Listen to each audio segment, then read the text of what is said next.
जी बताइए आज की प्रेस है। नमस्कार। आज की जो हमारी प्रेस वार्ता थी, मेरे साथ सीनियर कांग्रेस लीडर श्रीमान नवीन बाली जी, ब्लॉक प्रेसिडेंट अनिल कोहली जी, राकेश सेठी जी, शर्मा जी, सभी आज हम यहाँ पे इसलिए एकत्रित हुए हैं कि जैसा कि आप जानते हैं कि कल एक न्यूज़ सर्कुलेट हो रही थी बीजेपी के ऑफिस से कि माननीय गुलाम नबी आज़ाद साहब का नेफ्यू जो हैं उन्होंने भारतीय जनता पार्टी का दामन थामा है। आज की हमारी प्रेस वार्ता इसलिए की जा रही है कि मैं आपको बता दूं कि मैं एक इलेक्टेड रिप्रेजेंटेटिव गौरव चोपड़ा, वार्ड नंबर 28 से कॉर्पोरेटर और सीनियर कांग्रेस लीडर, कि हमने गुलाम नबी आज़ाद साहब की फैमिली में इस शख्स को कभी नहीं देखा। ये एक सोची समझी साजिश है। आप जानते होंगे कि पिछले दिनों एक ऑडियो जो है वो वायरल हुआ। उस ऑडियो में आपने देखा कि जो भाजपा के प्रेसिडेंट है रविंदर रैना, वो एक्स मिनिस्टर जो है वहाँ के डोडा के जो परिहार साहब, उनसे बात कर रहे थे कि हमने ये वाला एरिया यहाँ पे डाला है आपकी डिलिमिटेशन की। अपनी नाकामयाबी को छुपाने के लिए ये एक साजिश रची गई है। गुलाम नबी आज़ाद साहब के बढ़ते कद को देखते हुए, उनकी लोकप्रियता को देखते हुए, जो मोदी जी उनके लिए भावुक हुए उसको देखते हुए, और जम्मू कश्मीर की आवाम का इतना प्यार गुलाम नबी आज़ाद साहब के लिए देखते हुए ये भारतीय जनता पार्टी ने चीप पॉलिटिक्स की है।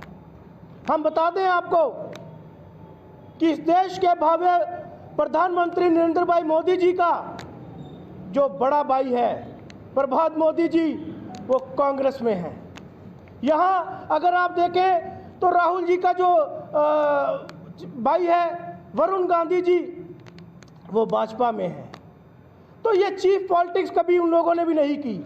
लेकिन जो चीफ पॉलिटिक्स जम्मू कश्मीर की भारतीय जनता पार्टी के प्रेसिडेंट रविंदर रैना द्वारा की जा रही है, उनको शर्म आनी चाहिए कि आज जम्मू के मुद्दे भूलकर आप ये चीप पॉलिटिक्स कर रहे हैं। आप गुलाम नबी आज़ाद साहब के नाम के ऊपर खेल रहे हैं, उनको बदनाम करना चाहते हैं ताकि वो जम्मू कश्मीर की सियासत से जो है, रियासत से वो दूर रहें।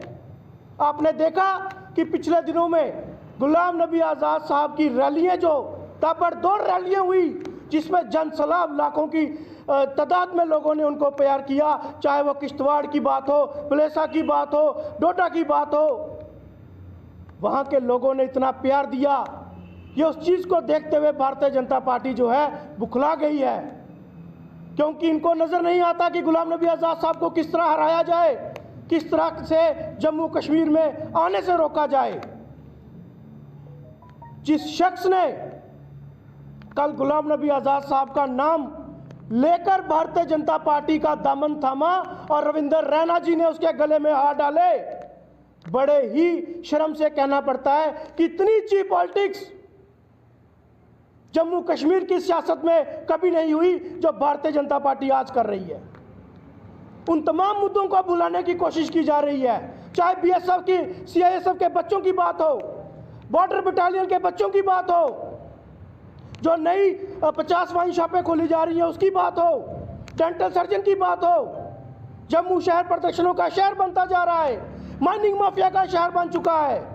इन तमाम मुद्दों को दूर करते हुए, उनकी डाइवर्शन करते हुए ये एक साजिश रची जा रही है।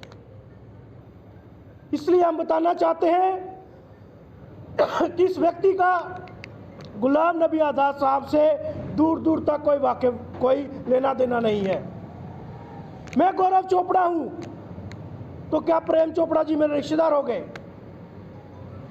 ये नवीन बाली जी हैं, तो कोई बाली का इनका रिश्तेदार हो गया, बरादरी में हो सकते हैं।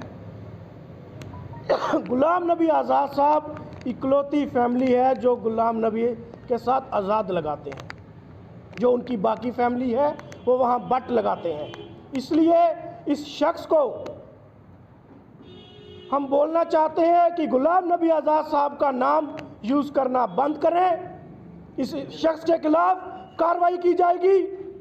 और बीजेपी को शर्म आनी चाहिए कि इतनी चीप पॉलिटिक्स आप लोग कर रहे हैं कि आपको आज गुलाम नबी आज़ाद साहब का विकल्प नहीं नज़र आ रहा कि गुलाम नबी आज़ाद साहब के सामने भारतीय जनता पार्टी कैसे आगे आए।